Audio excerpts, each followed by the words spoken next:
Hello, everybody, and welcome to the Weird Indie Comics Boom podcast. I'm here, or, show. I shouldn't say podcast, really, but we're here. I'm here with my man, Rocky. What up, Rocky?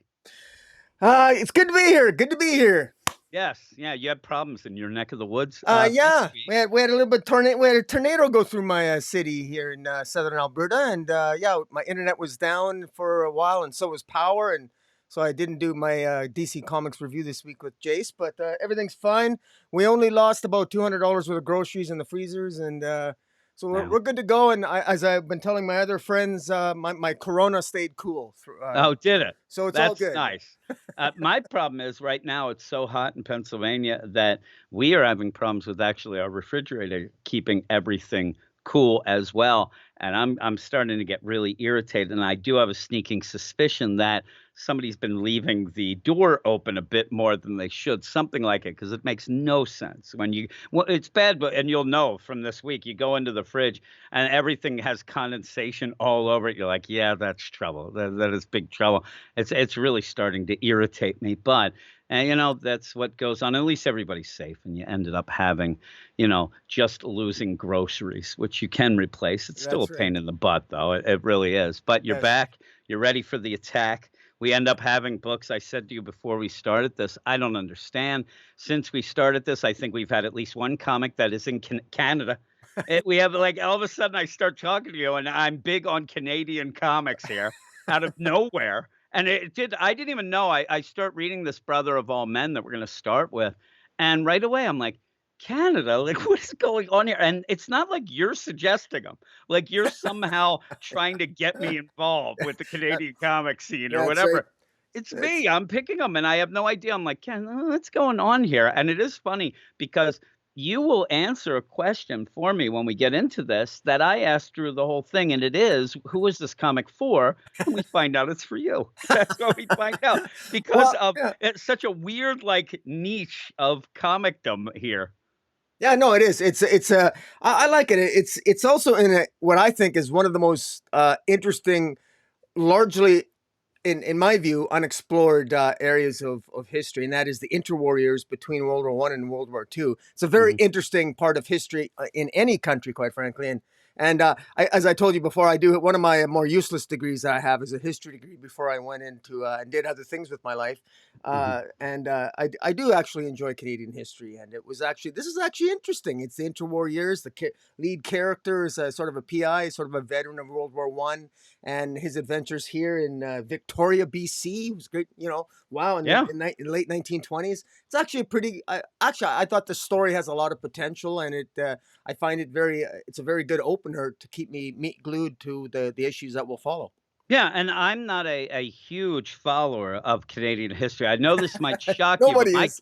my Canadian history really starts January 26, 1961. I don't know if you realize that.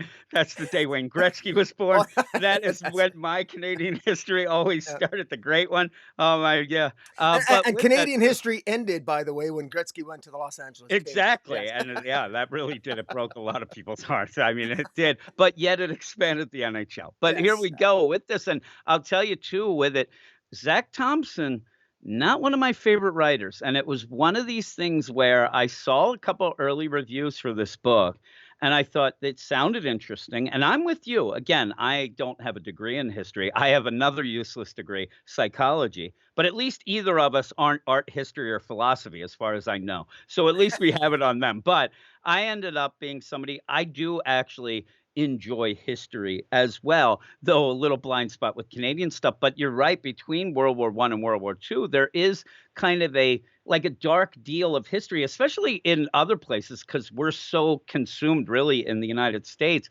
of the depression when that hits and things like that, the roaring 20s and then the depression. But there is that like the rest of the world kind of building up, and especially, Europe starts having their problems again and whatnot. So I'm interested in some things that you might be able to tell us with it. But again, Zach Thompson, I have read a bunch of his things, mostly Marvel stuff and mostly stuff that I hated. So I ended up being very, very antsy about maybe picking this, but I thought, you know what? This is the indie podcast. This doesn't have anything to do with the Marvel or DC. So let's give it a whirl. I was hoping that it'd be good. And actually, it surprised me. It surprised me of at least how much by the end I was intrigued. I still thought there was some weird gaps in the storytelling when you're going through. And I kind of saw some things that maybe I even saw in one of his more recent works at Marvel, which was the Kazar book, but it's better.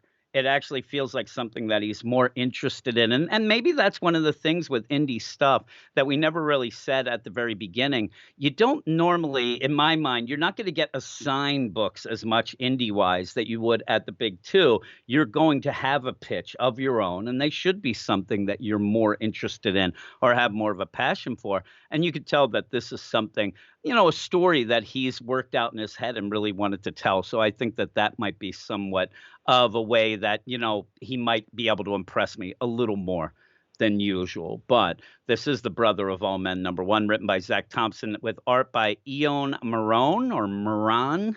It's from Aftershock Comics, and it came out today, July 20th, 2022. And I'll read the solicits real quick so that you can get a little idea of what this is. It is 1928, veteran of the Great War and part-time private eye Guy Horn, I'd like to think it's Guy, travels to a remote community in Western Canada to retrieve his estranged brother from the clutches of a dangerous cult. As Guy struggles to gain control of his personal demons, he's tantalized by the cause and its charismatic leader, Brother 12, a tightly plotted horror mystery based on a true story wherein writer Zach Thompson, I Breathe the Body, Undone by Blood, and Kazar joined forces with artist Ian Marone from Killer Grove for a new miniseries that blends the unexpected twist of hard-boiled detective noir with the uncanny traditions of folk horror. So like I said, my biggest joke was going through this. I'm thinking this is dealing with Canadian history. It's a kind of like a noir plot, a slow, but even that isn't really well played out in a lot of comics too. And I thought, oh man! And then you sent me a message and said you really liked it. Yeah, and I was like, okay, well that's cool. And that was actually before I read it. You had told me you really like it. I have such a bad memory and such bad attention deal that I really have to read things right before we record, or I'll forget everything. I'll come on here, I won't even know what we're talking about. But so you had already told me that, and I do think, because I had paged through it a little, but once I started reading it, I think that you telling me that you liked it made me kind of focus a little more and think, okay, what's going on? And I did like the overall feeling for it. I do still think that it's kind of a slow start, especially for a #1, but the art style even kind of intrigued me, the kind of old-timey look. You really get a lot of feel of the time of that. And like you said, you don't have the tropes that you'll normally get with these things in this time period because you are in Canada. You're not in New York City. You're not in London. You're not, the big deal here. And I did enjoy that.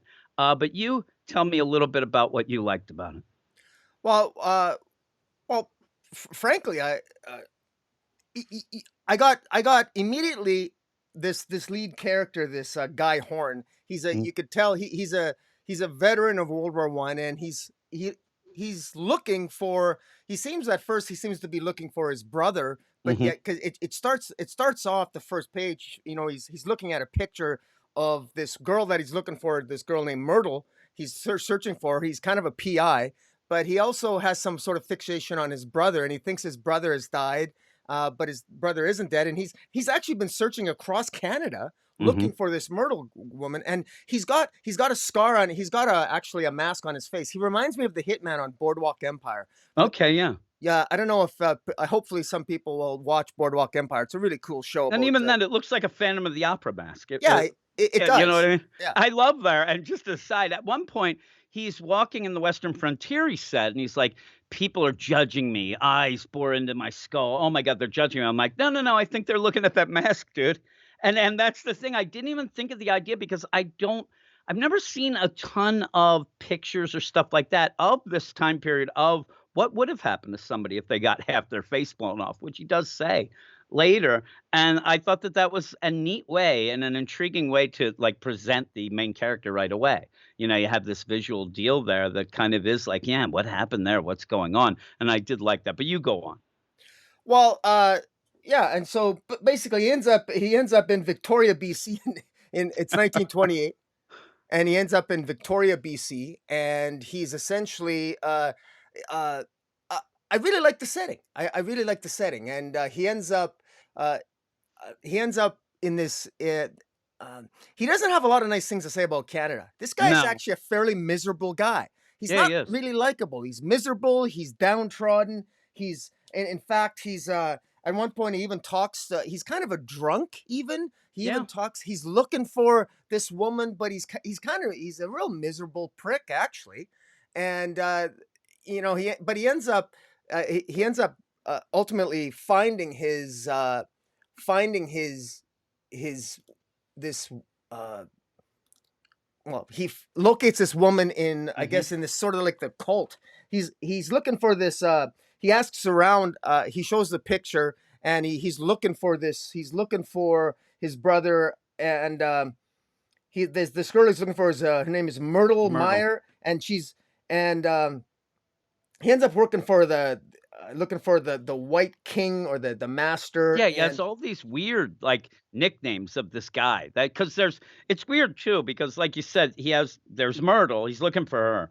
His brother's in the picture, and then there's this guy in the middle that with this blacked out face deal, and he keeps thinking like that must be the key to finding them, and he keeps getting nicknames about him, but really anybody who knows what this is does not really wanna talk about it, right? Ends up like, "Yeah, I hear you." Even this one guy, this bartender, like you said, he's a drunk. Bartender's like, "Oh my god, I accidentally spilled," and there's a kind of a neat progression between, like, some spilled oil, it looks like, to a spilled drink, and then, "Oh, man, I'm sorry about that, I spilled your drink, how about one on the house?" And plus, "Thank you for your service," and everybody realizes and that's why I like that mask deal, that people would realize that anybody with this sort of thing probably happened in the war, so with that going on, "Hey, I'll give you this drink, on the house, thank you for your service," and then that's when Guy or Guy. I made the joke that I thought it was Guy because it's Canadian, but he's actually European. But he gives the picture and says, "Hey, have you seen these people?" And the guy changes. The bartender's like, Just leave that alone, buddy. Come on." No, no, no. I need to know. I got some names or whatever. And he does say brother 12 in Roman numerals 12. And then he keeps pushing. And then the bartender says, "Get the hell out of here. Get out of here. I don't want you here." And that's intriguing too, the idea that people know about this guy, and we're getting these in dribs and drabs as we go. It's not like at this point we know fully there's a cult, but it starts to get there. And you just wonder, like, the time between some of these scenes as he's going across Canada and trying to figure out even at the one point where and I did like this, I don't know if you liked it, but just to get the scene set or whatever, you end up having guy go out and he sees, like, a priest go by, and he's begging, and he says, "Hey, do you have spare change for a war wounded?" And the priest is, like, the worst, he's like, "The war? That happened 10 years ago. I mean, seriously, you're still begging?" Like, there's a lot of things you can do up till then. I thought that was kind of a funny way to even though we already know the time, but that already gets it gives you a little more of an expansion of like, okay, we are a distance away from World War One, but we kind of that doesn't put that guy in a good light the way he's doing. Like he's a beggar. He's like Yeah, he's he's not a great good. Well, guy. he tells the priest, the priest, blesses him, and he tells the priest, the only thing inside man is not God, it's flesh, and flesh Yeah, rots. And he's depressing as hell. I mean, he is. this is a guy he lost his ear in Belgium, fighting in Belgium. He's a Yep. dark, brooding guy. He admits he's the narrator, and he says he takes pleasure in dealing death. And Yeah. he's likely an alcoholic. He's lost his faith in humanity, and Yep. he's sitting there, and the central attraction is that he ends up looking for his brother, and he ends up going to this cult, this almost like this cult Hmm. that people are warning him to stay away from, this Aquarian cult. And he ends Hmm. up getting the shit kicked out of him because he's kind of Oh a yeah. drunken asshole. And Yeah. then, of course, he's wallowing there in the mud, and somebody throws him a piece of paper inviting him to join this cult. And Where, it's yeah, almost like a fate thing even, you know what I mean? Because yeah, he's a piece of crap. I uh, mean, even at the one point, he has these 3 minors, like you said, and he's like, "Hey, do you know?" And everybody it seems to be the case where everybody might feel sorry for him or the idea that you can tell that he might be a vet. So they are treating him better, like, "Hey, buddy, you know what's going on?" But he pushes everybody too far. He never knows when to stop. He doesn't know when to say, "Oh, thanks," and move on. He keeps at one point, he grabs the one guy. The guy's like, "Hey, we're done here." These 3 minors, the one has a pick. You don't start a fight with a guy where you have a pencil and a pad of paper and the guy has a pick and he ends up, "No, no, don't it's not over yet. I still am talking to you." And they just beat the crap out of him and slice him. And so when he's there and he's down in the I mean, he's in the gutter. And this person just with the light shining above them hands him pretty much the exact thing that he needs to move forward because he had just heard of the Aquarian Brotherhood was part of this cult deal. And I think that you'll be along right with me by the end, that it's one of those things where he needs to find his brother. He needs to find Myrtle. He needs to, but maybe he does need this cult. Like he needs something in his life. He needs something better because he's miserable and he looks like, in my mind, if me and you took a bet that if things went on, he's dead within a year and a half. I mean, this guy is a wreck. And yeah, so you can Well, go on, he ends up where and they go and they separate it in the chapters, which is kind of a neat thing because the first chapter ends with this idea of, "Hey, come and join the Aquarian Brotherhood," which sounds very like late '60s hippie stuff, and it does seem like a bit of like an earlier version of a hippie commune there when you do get to it, but you go on then. I just I thought the use of language and the telling of the story here was very, very well done. This lead guy, this guy is World War One destroyed his life, his family, his appearance. It destroyed Mhm. his Yeah. dreams, and he's traveling across this nation of young nation of Canada, which is literally brimming with dreams. And I love the from the history side of me. I love the portrayal of the miners and the RCMP. The RCMP are Mhm. said to be sort of prejudiced and they treat immigrants badly. And that, despite our pride with our Royal Canadian Mounted Police, Yeah, they, yeah. they had their darker sides. And so I like the allusions to that.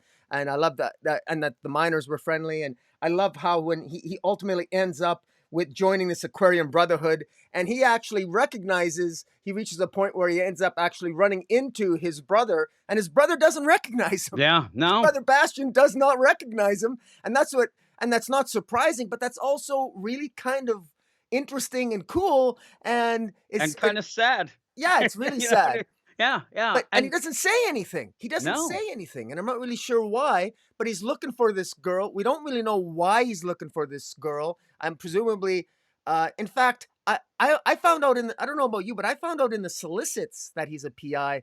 I didn't know he No, was a PI in I'm the with comic. you. That's the same thing that I said. That's why sometimes I end up it might spoil things, some of the solicits, but it actually gives you some information going in because in this you really feel like this is a guy who at most of the beginning, he just wants to find his brother. Like he doesn't have any family. Everything's falling apart, but he seems more of a PI through that. And yeah, then with that, even through this, when you're reading without that solicit, you're wondering at one point, like, what is the end game for him? What is he really trying to do? And I'll give Zach Thompson credit at one point where this is such a little line, but it makes me kind of giggle in a really bad way that when he ends up seeing his brother for the first time, it says, "Guy couldn't believe his eye." Because he only has one eye, and I'm like, "Okay, That's funny. Yeah, that's kind of funny and sad at the same time, but it really is." And yeah. so then you get like a Mad Mooney type of deal that you would have in a Harry Potter with that mask deal. But really, again, you have this guy whose name's Guy and goes around, and really that mask too.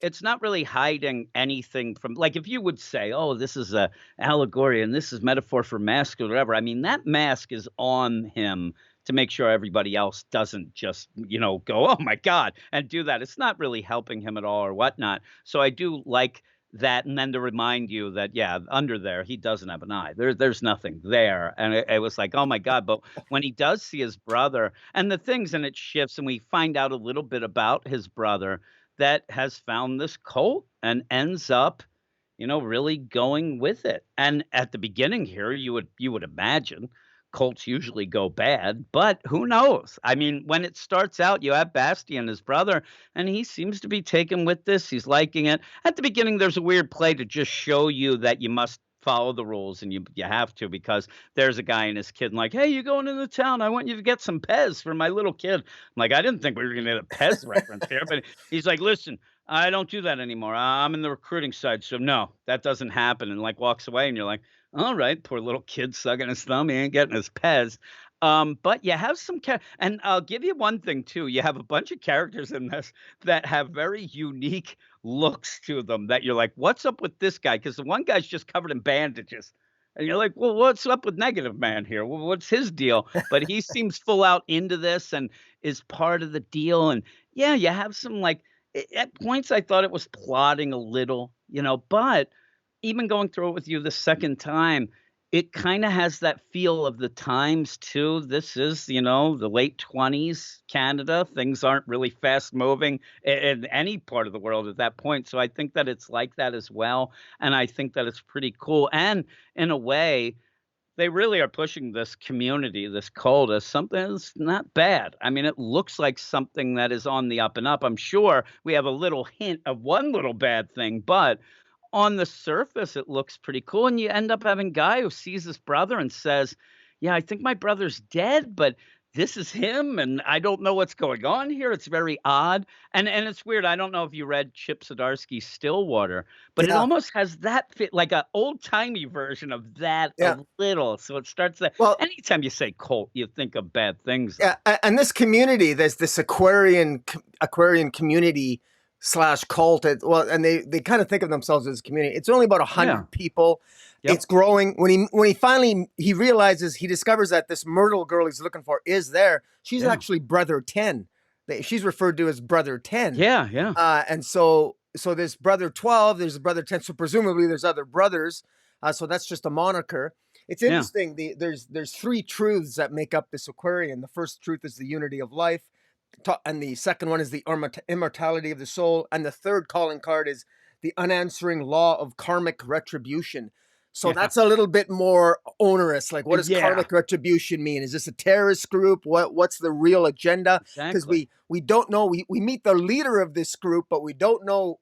This person wears a mask, kind of It's an odd mysterious. mask, right? Yeah, we don't know what the agenda is here, and so it's really curious. It's not even clear to me that the lead guy here, I mean, Bastion, the brother, might end up being the good guy here, because I Yeah. have a feeling that this guy Horn, this guy that we meet at the beginning, I don't know. He's a pretty He's screwed up guy. Like, he's like a loose cannon. yeah, And even it's funny because even in these chapters, you kinda meet Bastian, you end up having this go on, and I mean, you're gonna just have a scene where people are walking downtown, and it's just a little, like, set up village type deal. It's very, like, ramshackle deal. I mean, it's nice enough, but like you said, there's only about 100 people here. Everybody knows each other, obviously, so it seems nice. It's like, "Hey, Bastian, what's going on? Hey, just doing my thing, whatever." And then we have that guy who I said is wrapped up in bandages come up here and go, "Hey, we got a problem. They found Robert, think it was an animal."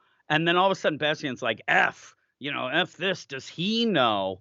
And you're like, what the hell? Like, there's the first bit. You're like, what's going on here? But like you said, too, when you're reading these three tenets of this Aquarian deal, the first two, I mean, it's set up well. Like Zach Thompson, you're like, well, okay, that's cool. Like, okay, that's nothing. Oh no, karmic retribution, that seems bad. Like, oh my God, what's going on? And then you even get a little bit of a origin story of this religion a bit. You go back to 1924 France and kind of see this guy get a vision and how this all came about. And that seems maybe he's a little bit of a loony, but it seems like any sort of, religion type origin story that you would see. It doesn't look nefarious at all. Looks like maybe the guy was taking some drugs. Who knows? But hey, half the religions probably started that way anyway. But yeah. and then you just shift then too. And the first time you see this main brother, brother 12, I guess, he just looks this mask, and he even mentions it. Like, my mask might freak you out a little, but this is kind of the thing, and you'll learn about this and whatnot. As you have Guy realize, okay, the people I'm looking for are here.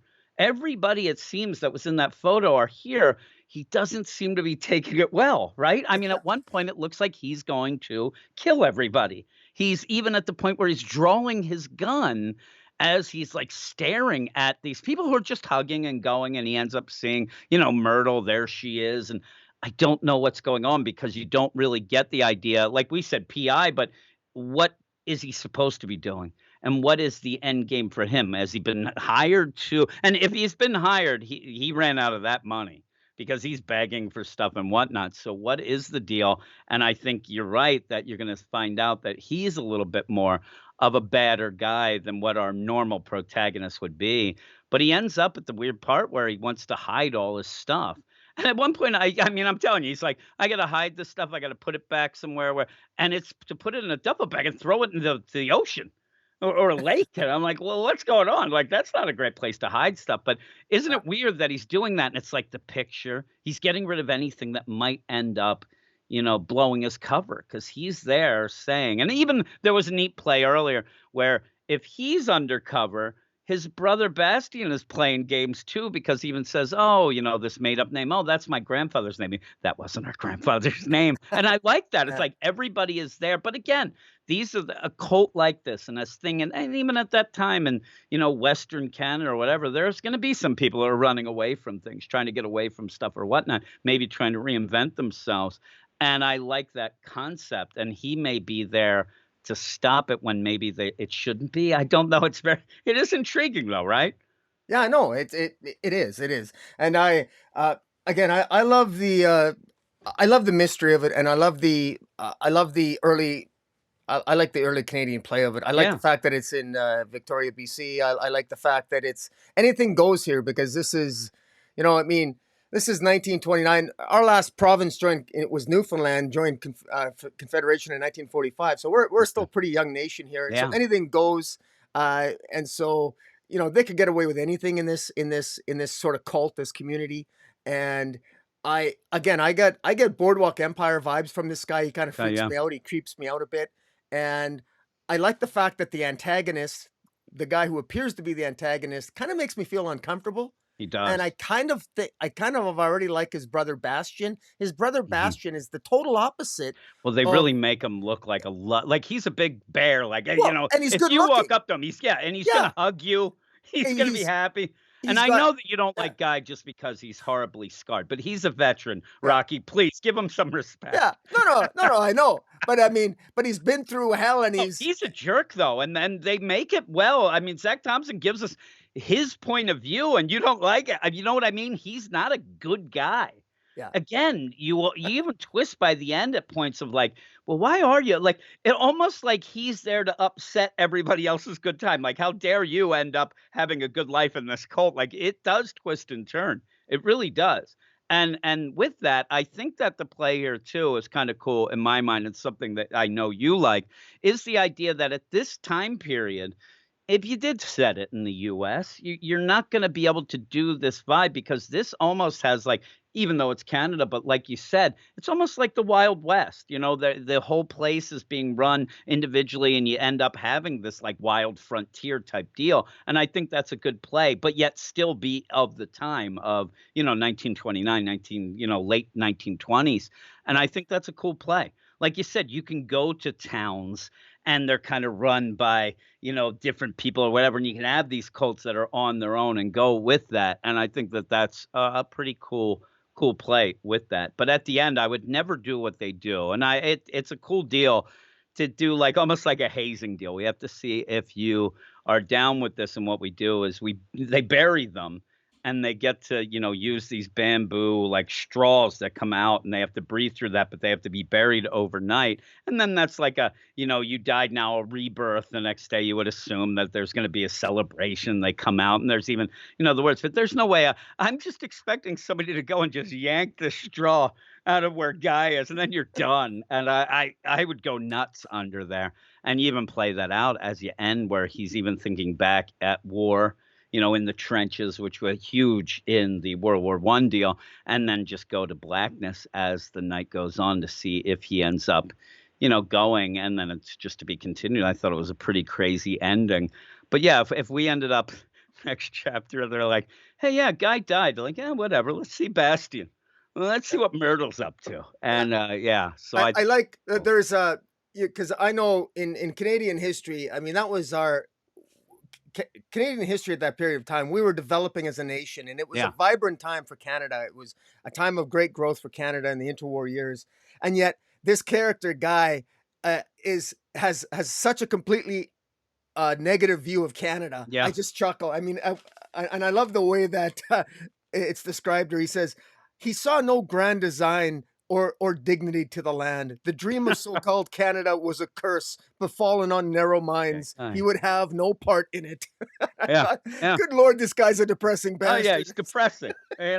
Go down to New York City and see how people are faring there. Depression and stuff hitting, and it'll be big problems. But yeah, he's a sad sack, and he's not likable. But I do like this. Again, I'm glad we're doing this because you end up picking up my spirits, and really kind of. I like the idea that you're telling me too that Zach Thompson is getting that time frame pretty well here and giving you that juxtaposition of a land that is starting to rise up and starting to, have its roots and stuff like that, while this guy's here to piss on all of it because he's just a miserable prick. And so that's pretty good. And I think that that's something that a lot of readers won't actually get how they're playing, how Zach Thompson's probably playing it against each other. That a miserable guy is going to be a miserable guy, and he's going to bring all his misery with him. And that said, some of the misery, especially at the end when you see him that buried, some of that misery isn't really his fault. I mean, he did Yeah. go through, which was one of the most horrific things to go through as a soldier, even in that World War I and that trench war and stuff that ended up happening in those trenches. So that's pretty bad. So he definitely is scarred. But this whole quest to find his brother and Myrtle and all, it just ends up like at the end, you're like, you really need to know exactly why and what. He mentions his mom at one point, like, well, she ended up, the letters stopped being answered. She couldn't pay the rent and things because they were counting on Bastion probably while he was at war and recovering and things like that. So I think he does have a bit of a chip on his shoulder as well, and might even come down to the idea of why did you run?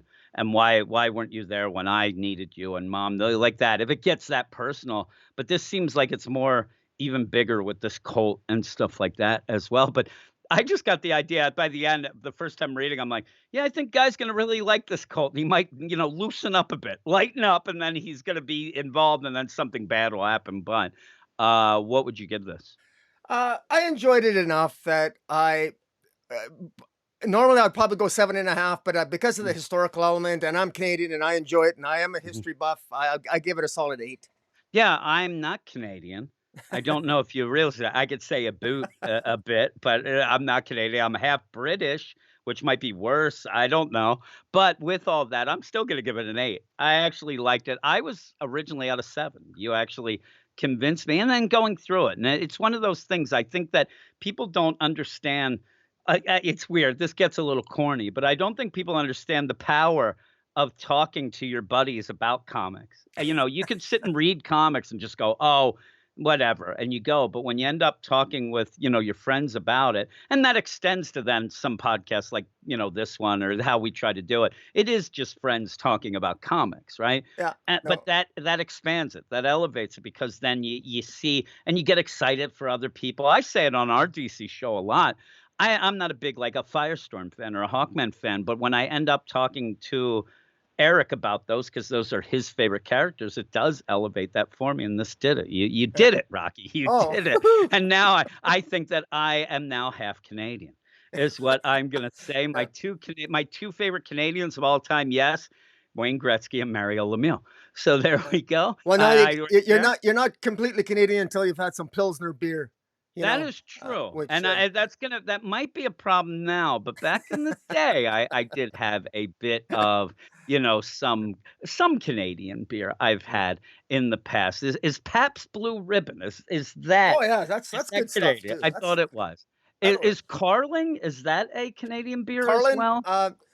I don't It know if it is. okay. I've sampled it before, but I don't know if it's Canadian or not. Yeah, but I've had Pabst Blue Ribbon, Well, that's I don't know that that's the best one to say I've had Canadian beer, but I've had that. At one point, I actually like I've never been a huge drinker, but I was involved in a group of guys who really like to like sample the fancy beers from around the world. They're pretentious, and we used to have a place called Beers of the World.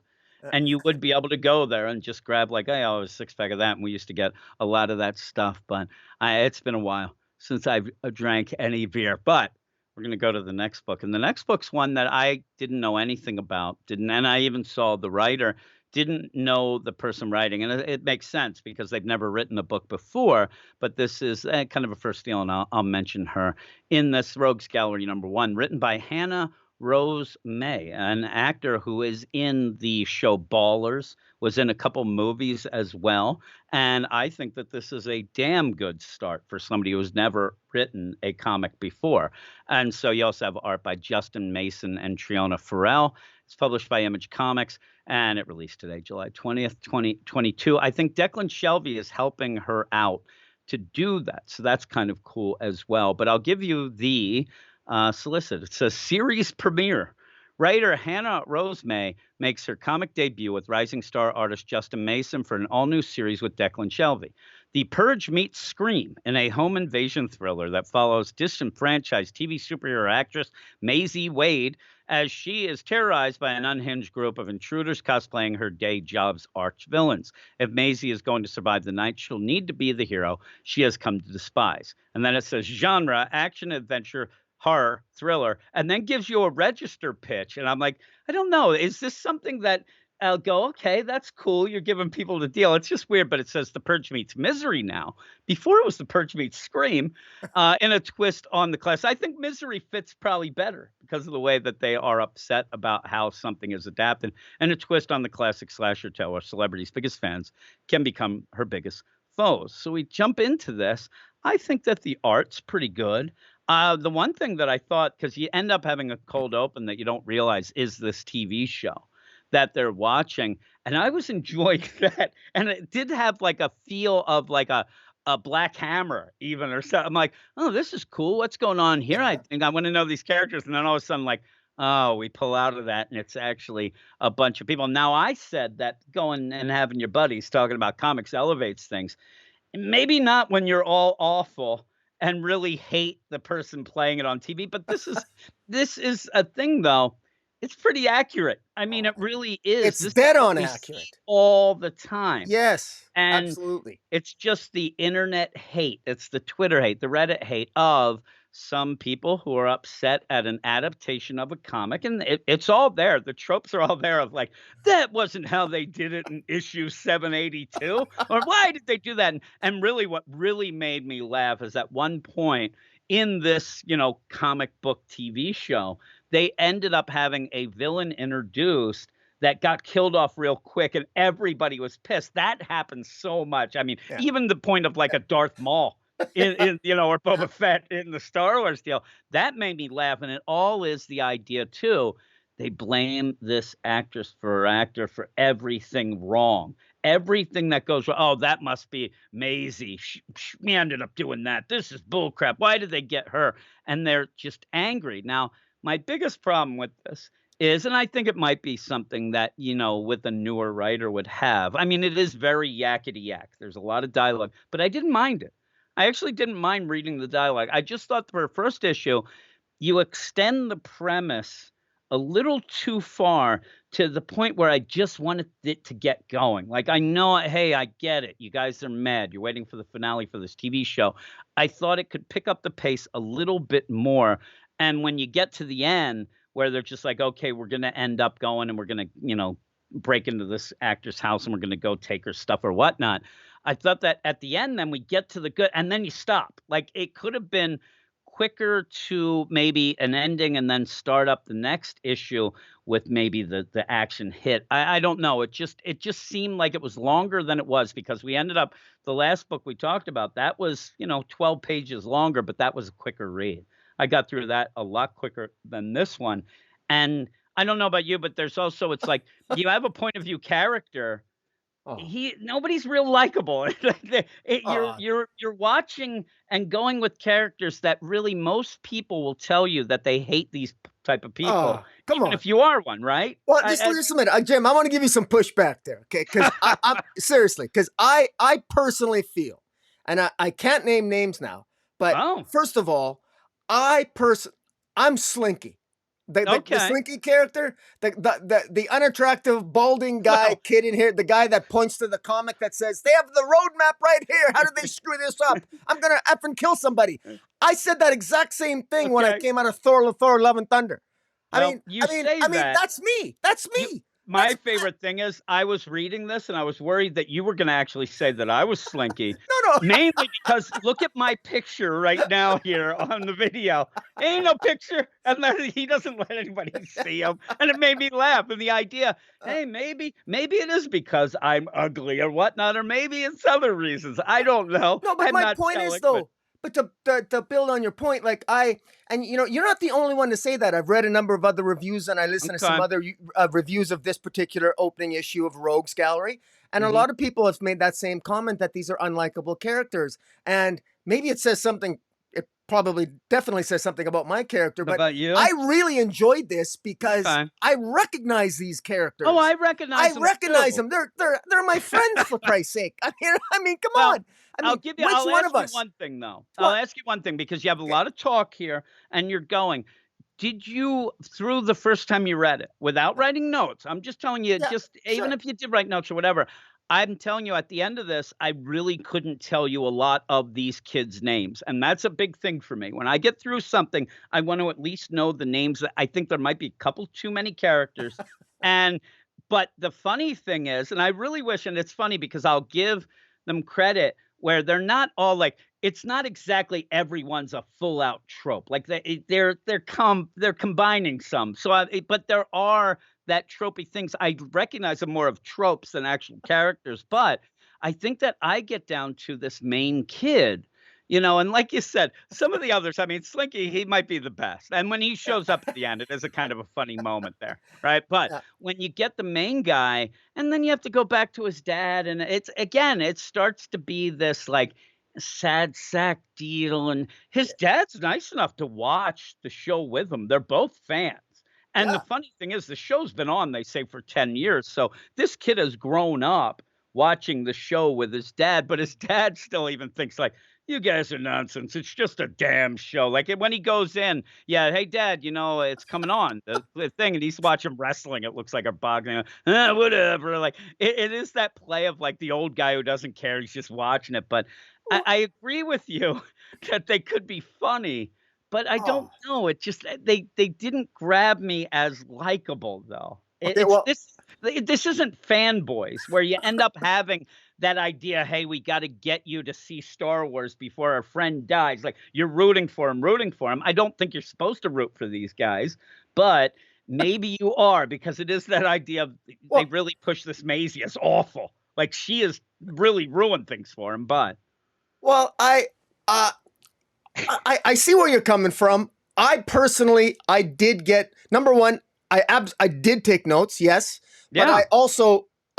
I did find these characters memorable, and what Okay. I think that writer Hannah Rose May did so well here is that these characters are represent different aspects of what all of us have Oh exhibited yeah. in our criticism of pop culture.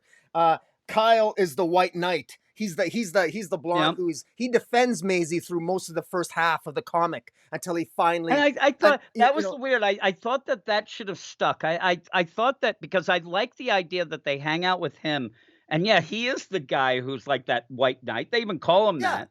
And I wish that it stuck with like, oh man, he just doesn't get it. He's amazing. Like, but then it's like you get to this point in this first issue that he's even had enough. I wish Well, that that would have went a little where you saw more of a big thing to happen. But I'll tell you, I remember Dodge. oh, Remember him? Dodge! I love Dodge. Dodge loves Red Road comics, and he hates the TV show. Oh You yeah, he know, hates the you got to TV. honor the source material. So Yeah. I mean, that's definitely me. I mean, I've got parts of Dodge and Slinky in me like you wouldn't believe. Then there's Hmm. Yuri. He hates the comics and the TV show. Yeah, he Yuri hates hates everything, everything. right? Uh, Everything's me. Yuri's me.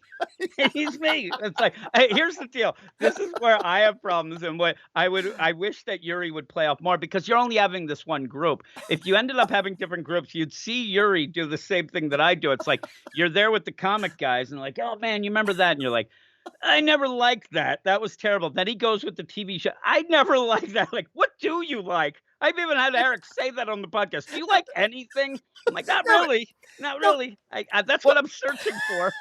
let me tell you something.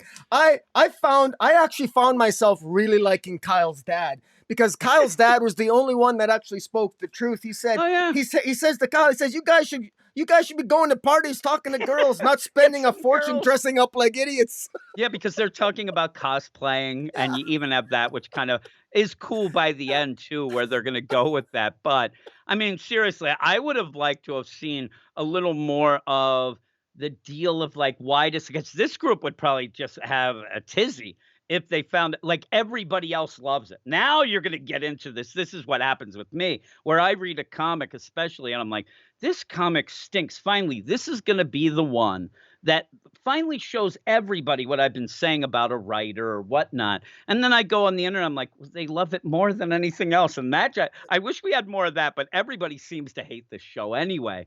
And but it's been going for 10 years. I mean, that's the funny part. It has to be good enough. It's never going to be good enough for them though, right? That's kind of the joke Well, of it. But this Maisie is causing issues. And it is funny. It's almost like Nick Cage getting Action Comics. Number 1, even when he had that test footage of him being Superman, it's the worst ever, and people made fun of it because this Maisie ends up getting, like, the golden, deal of all comics, the holy grail of this comic, and they are so pissed when she wins the auction, and they're mad that she doesn't deserve to have it. She's ruined their property, all that with that Red Rogue deal.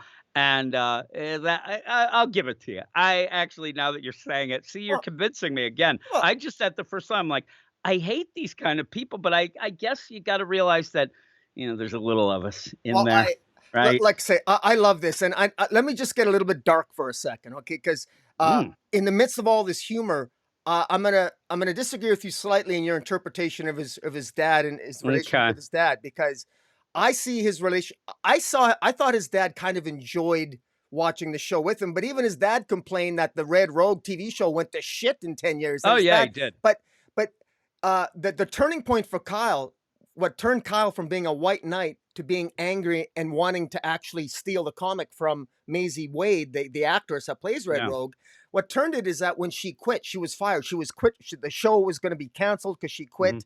And you can draw a direct relationship Yeah, because now him his and his dad entire don't life, have anything. his relationship with his dad was premised on the show. It was almost linked to the show. As the show deteriorated in quality, so did the quality of his relationship with Maybe, his yeah, dad. yeah, And you yeah. can, I think you can draw an analogy. And You then can when draw it's that over, his connection. dad's just like, "Screw this, you owe rent." You better pay rent. It is true again, and that gives you a little bit of a deal there that makes it a little bit more. It elevates it. I'll agree with you there that he might blame that. "Oh, my dad and me had a good relationship." We may even see that scene where he goes, I mean, and Maisie's there, and he says, "Why did you have to be, I don't wanna mix words, but why do you have to be a bitch and do this? You've ruined me and my dad's relationship." And that's gonna be something, again, we're seeing on that side, but that is a weird thing to say to a celebrity on a show. That would be something that she would say, like, "What are you talking about? The relationship's yours. I don't even know you." But there is that interaction between things like that that might be more important, like you said, to them, and that may play out really well. Well, what's really self-effacing about all this is, I mean, it's a little bit disturbing because I see my own, I see myself in every single one of these characters, Yeah. except for, of course, I wouldn't go steal a comic book. Lord knows I No. have enough of them. But I really, what what what I loved about this is that I could relate. I could relate to every single one of these characters, how they feel about certain aspects of pop culture. And it also made me, I'd be lying if I said I didn't step back and say, you know what? Is that how stupid I sound when I say that? Uh, Yeah. and of course, I got to admit, I probably crossed the line a few times. I mean, they're engaging in ad hominem attacks. They're doing all the things, and I just think that what I like about this comic, this opening issue, is that if I hope that all of us who read it get a good laugh out of it, because it is fun, but also that maybe we can all take a collective sigh and just say, "Oh, okay, maybe it's time to have another Corona, and maybe I should just You know stop what's talking." funny? You know what's funny about it is when they do it though, when you have at the end where you even said it, "I act like this, but I'm not gonna go and break into somebody's house and steal some whatever." I think that's the out. I think Mhm. when you're reading this, you're like, "Oh man, these people, maybe I sound like that." But then at the end you go, Yeah. "Well, I break into somebody's house." Hey, and I'm Exactly. telling you, it's funny because you're saying all this Yeah. and you're talking, "Yeah, you may have gone over the line or whatever," and I'm just thinking of the list of the comic creators who have blocked me, and I'm like, "There's so many," and I'm not a mean Yeah. guy, I really am not, but the problem is, like they're doing, is something that I have a problem with when and maybe it's a problem, maybe it's something that it's how I do it, whatever, but when I talk about a comic and I start yelling about a certain writer, maybe it's Brian Michael Bendis. Mm. Oh, that Brian Michael Bendis. Brian Michael Bendis is a really nice guy and has done some really great things. And just normal, in normal everyday life. But I'm not thinking of him, and it's bad because people will say, "Well, there's a person doing that." You gotta, but when you're doing the stuff we do, we're just kind of you're dealing with Brian Michael Bendis, the writing entity that is kind of like a ghost hovering there, and the comic and stuff, and you don't stop and think. And I think the player is funny because they're doing that as well, but then by the end, you see that they're gonna have to come face to face with that person, even though you have this Maisie in this, the star, that ends up like she seems to be really not a nice person. She seem now again, that might be all a ploy. They may find out different things of that because a lot of it, they even say at one point, I think Kyle even says, "Hey, listen, you thought that she," and it's a funny thing where it's like, oh, somebody Maisie released, some set pieces and some costumes beforehand and spoiled everything. And then Kyle said, "Whoa, whoa, whoa, no, she didn't." The studio admitted that they did that to get some hype up. And then you just have what's the classic deal, and this goes on in everything, but oh no, no, they're just saying to cover it up and they're trying to make her look good. Like you never can win those arguments. And this is how it happens in this.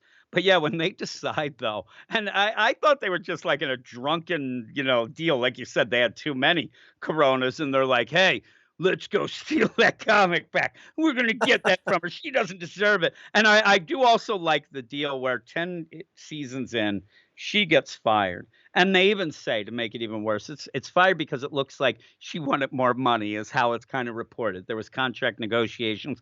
They end up stalling. She gets fired. And they do what Eric does all the time, where you have a book that's so specific to a creator, and they end up, okay, I'm going to be off on issue 16. And Eric's like, oh man, I wonder who's going to go on it. But it's just going to get canceled. Like that Joker book Yeah. we had at DC, stuff like that. Tynan's gone. They're just going to cancel. He's always like, no, they'll get somebody, whatever. But 10 seasons in to a show that they're bitching and moaning about, and that's a really funny play too, is that's what happens. Oh my God, this is the worst. This is worse. What? It got canceled. How dare you cancel it? Like they're yelling all about it, but that's kind of, you do that. And even with the stuff with like me and you end up, we love Wonder Woman as a character. We haven't liked that book in how many years, but Yeah. yet we still need it. You Yeah. know what I mean? Like Yeah. you almost get in tune with that idea that the relationship is to bitch about it, Yeah. but you love bitching about it. And like the you see it, like the father and Kyle, but also these friends too. There might be a little bit of that. Like, what are we going to do now? We Yeah. don't have our thing. Yeah, we have the comics, but this kind of brought this group together. Well, This yeah. might be their last When fling. when your life is defined Yeah, by yeah. the Red Red Rogue, Rogue, yeah, and then all of a sudden the show's over, the comics canceled, and what do you do when you're like, what else do they have left? yeah, That's what's kind of sad and pathetic about this. Thank God thank God there's usually 50 DC comics exactly. to Yeah, read and yeah. half But to complain again, about. But a lot of times we are down a bit on, a weekly bunch of comics and stuff. But if they announce tomorrow, DC's out, they've folded, they're going down, there may be some person out there saying, I think Jim and Rocky will be happy now. And that would be the furthest from the case. We love DC that's Comics. right. They love Rogue Red. It's just that it's not been the greatest. They're bitching and moaning. And a lot of times where I want to pull it around is that you want better. I don't know what they want. I really don't. I mean, I think that they love bitching about Maisie, and the stuff going on in the show makes it fun. For them to just get together and bitch and moan, because that's the weird play here. There's a lot of things that they can have through this, like the idea, toxic fandom, but also the idea of, camaraderie and coming together for something that they are supporting it. I mean, they're watching it every week. They can't wait till it comes on. Oh my God, I got to go. It's on. But yet they like to bitch and moan about it because that's kind of their thing. Yeah. And I d I do like that, and, again, you're making me think more about it or also just Well, enjoy laughing about it and the things too. I want to give a compliment to the artist Justin Mason, because Yeah, one thing about the character Kyle, who is white knighting and defending Maisie Wade, the actress, at the beginning, the way that he's drawn at the beginning is almost very innocent. Like yeah, his face is, he looks like the sort of like the innocent guy, the defender, sort of like the beta male, defending this, defending mhm, that. Well, by the time you get to the end, when he realizes that Macy Wade has quit, she's quit the show's canceled.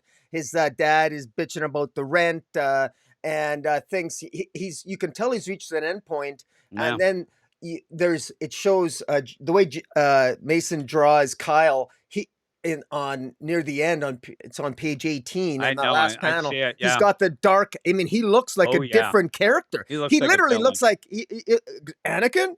Is Yeah, that, are you yeah, still? it's really crazy, he really looks like that. He You're the really chosen does. one. Yeah, he's like, "Come on, I have the high ground."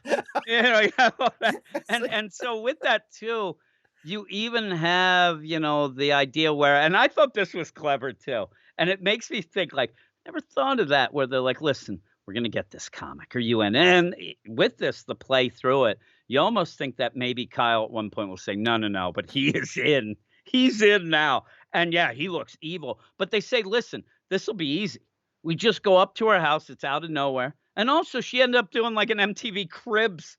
She actually gave a tour of the house. We know exactly how it's set up. Yeah. We go to the memorabilia room, and I was thinking, like, yeah, maybe you don't want to do those shows. Maybe you don't pimp your ride, because if you do, they know everything about you and where things are. So she's like, "Oh, this is my memorabilia room in here," and they're like, "We're just going to go." And they do mention at one point, "Hey, she's not going to be there, right? We don't want to run into her. This isn't going to be like we're not attacking her. We're just going to go in." And in my mind, it is kind of they seem to realize what they're doing and whatnot, but it does seem again like they're like they think that they should be able to do this. This is one of the entitlements maybe of a fandom of you don't deserve that comic. We're gonna go in. It feels more of like a prank at a point, even though Kyle seems very dark about it. But then even when they're like, okay, we're gonna end up, cutting the power to this and whatever, and they're like, whoa, whoa, whoa. Once I start hacking, that's more of a crime. Like, I don't know about this, but they're going to do it. They have it all spelled out.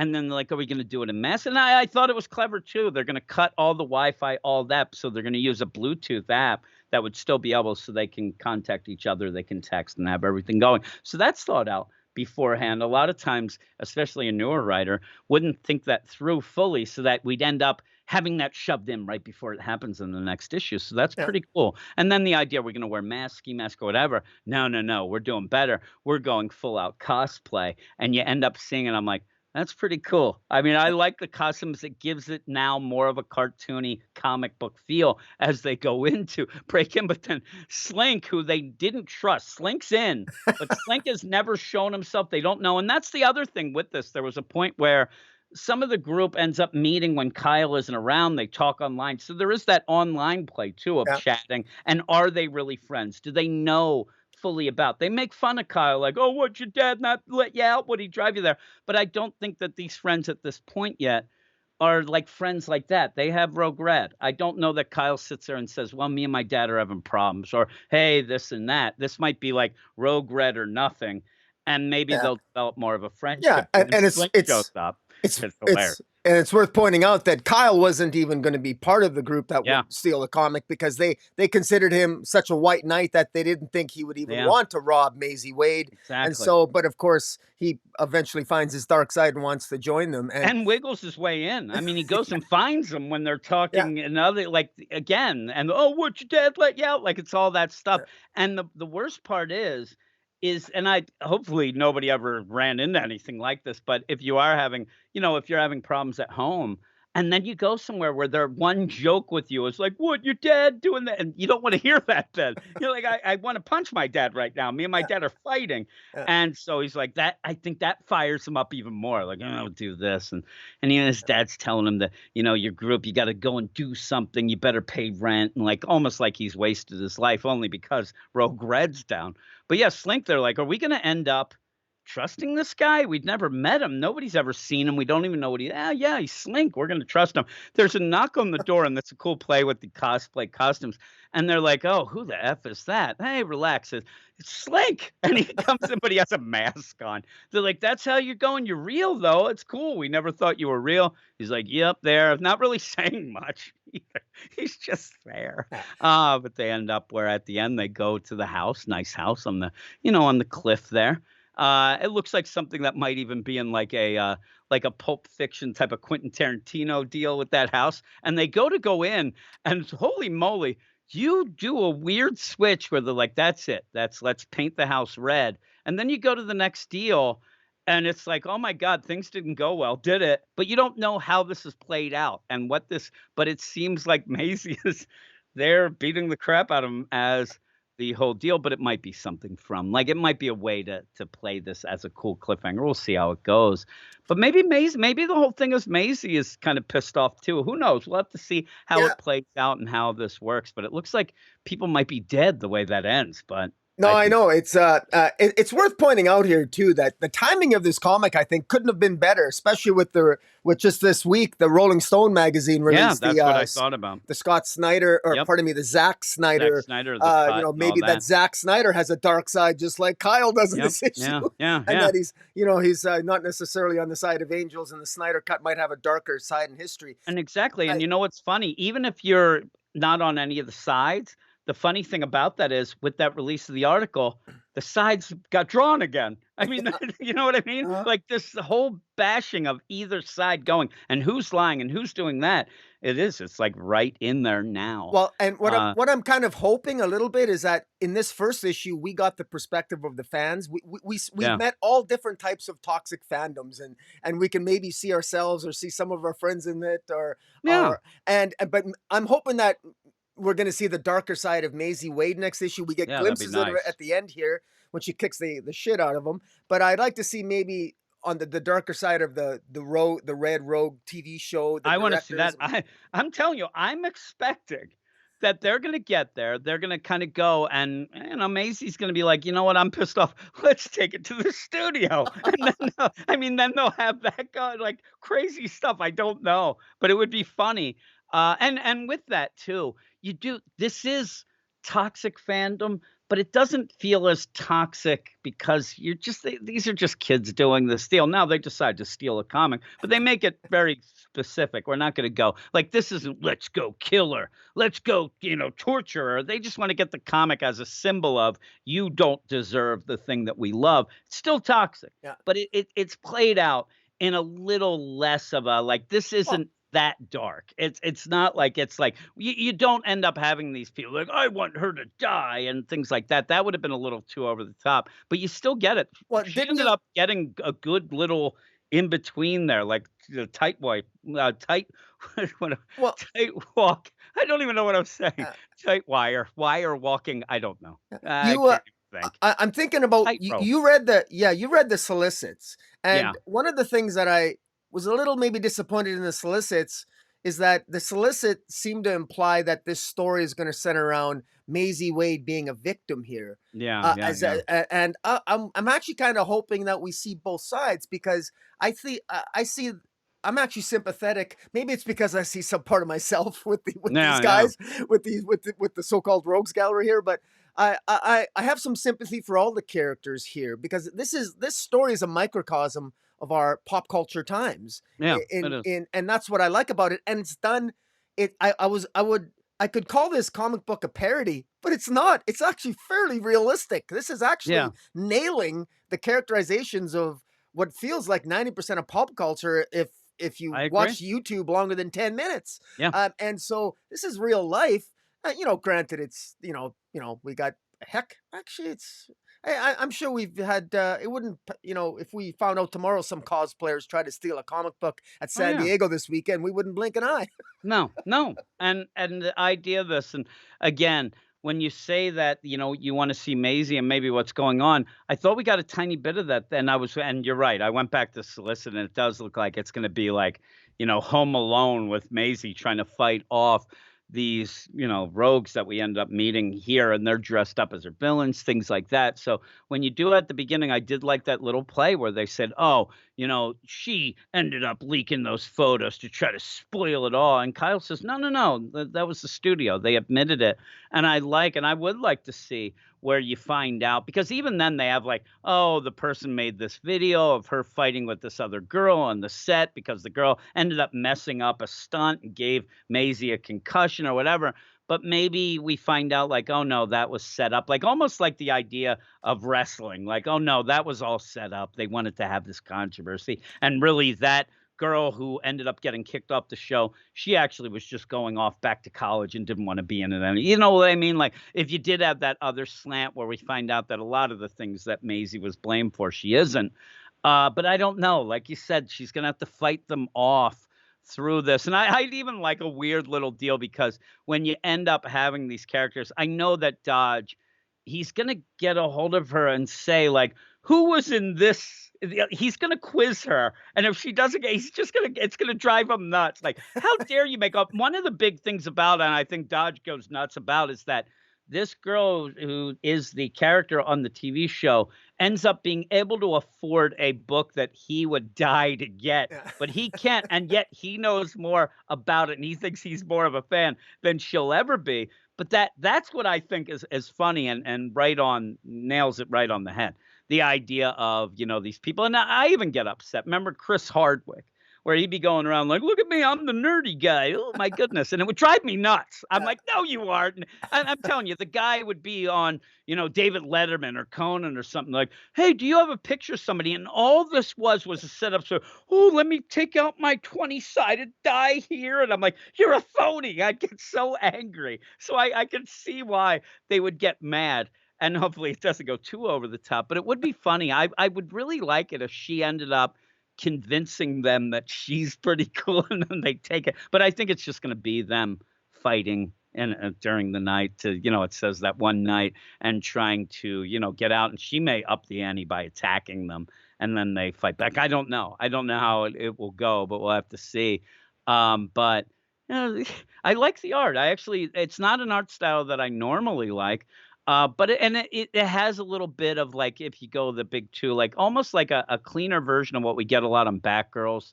But I do like it here. I liked some of the scenes. I like the characters. They're not exactly, the most detailed of things, but I think that it works out. And like you said, I like that deal of Kyle kind of changing, where he does look like this cute little guy at the beginning, and then the next thing you know, he's like, he goes from the White Knight to the Dark Knight. He's ready to kick butt. He's ready to, like, really take it to the streets, and all that. Also, I want to point out at points they end up where they're going around and they're talking. It's like a deal where a montage where they're talking about it, and they're in a movie theater. Nobody else is there, so they're big fans. But at the one point, they're at a house and they got some moolah.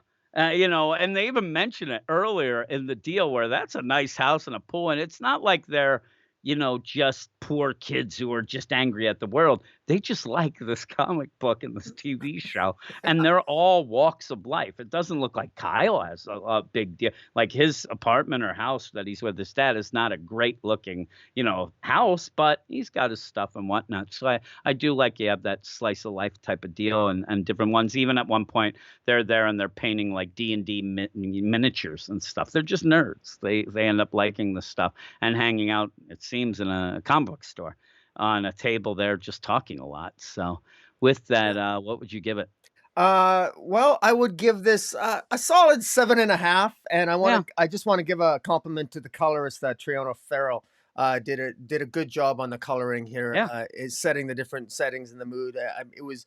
I think it really contributed significantly to my enjoyment. But a solid Mhm. 7.5, and I really hope I'm def. This is definitely on my pull list. I enjoyed this. Really? That's cool. Yeah, I'm gonna go 7. And yeah, maybe, yeah, and as we went into this, we said at the beginning we're gonna have a lot of number 1s, but as we go out, we'll have a lot of number 2s like we have at this house here. But we end up where we will continue with some of these, series as they come out, stuff that we look at, maybe even expand the number of books and things on the show. Right now, I mean, I know we have these 2 books, so we went at, really at length with them. But yeah, maybe we'll mix some other things in and get a couple more and continue with some of these. So yeah, I that's the thing. I end up where I'm gonna give it a 7, but I am interested to see what the hell goes on. And if Maisie just kicks the crap out of him would be kind of funny.